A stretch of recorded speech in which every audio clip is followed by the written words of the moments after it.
3 minutes pour comprendre, programme d'histoire de terminale, 8e chapitre, la France de 1974 et 1988, un tournant social, politique et culturel. En quoi ces années ont-elles représenté un tournant majeur pour la France? Un plan thématique est proposé en 3 cartes mentales. La présidence de Valéry Giscard d'Estaing se caractérise par d'importants changements sociaux, mais la crise économique frappe l'industrie, l'échec du Premier ministre Raymond Barre à réduire l'inflation conduit à l'alternance, c'est-à-dire à l'élection du premier président socialiste de la Ve République.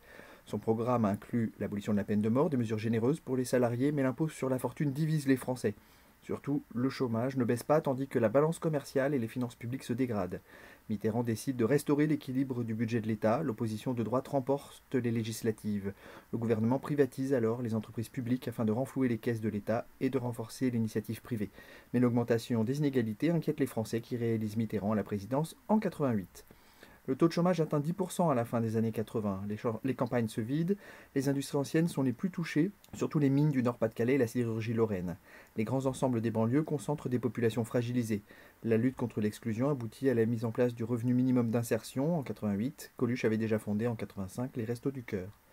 Les femmes obtiennent de nouveaux droits et conquièrent une plus grande place dans la société. L'emploi salarié se généralise, surtout dans les services. Les discriminations à l'embauche sont interdites, mais les inégalités de salaire demeurent fortes. Les femmes représentent seulement 5% des députés en 1981.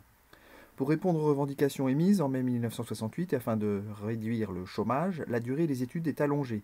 En 1975, la scolarité devient commune jusqu'à 16 ans et mixte. Les zones d'éducation prioritaire offrent des moyens supplémentaires. L'objectif est fixé de 80% de chaque classe d'âge au baccalauréat, ce qui accroît le nombre des étudiants à l'université. L'immigration de travail est limitée à partir de 1974, mais le regroupement familial permet l'installation des familles. La concentration des immigrés accroît les difficultés d'intégration. Le Front National instrumentalise politiquement le thème de l'immigration, mais l'association SOS Racisme lui répond par la campagne « Touche pas à mon pote ». À partir de 1981, l'épidémie de sida suscite un rejet des victimes, principalement homosexuelles. Sur le modèle américain, leurs associations mènent des campagnes de sensibilisation qui permettent l'autorisation de la publicité en faveur des préservatifs.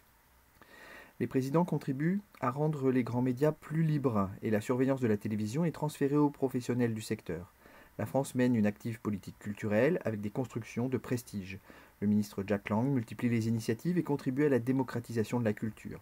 La culture populaire s'affirme par l'abaissement des prix qui joue un rôle, la démocratisation de la musique. 70% des Français regardent quotidiennement la télévision, ce qui contribue à une culture commune. C'est une civilisation des loisirs qui se met en place.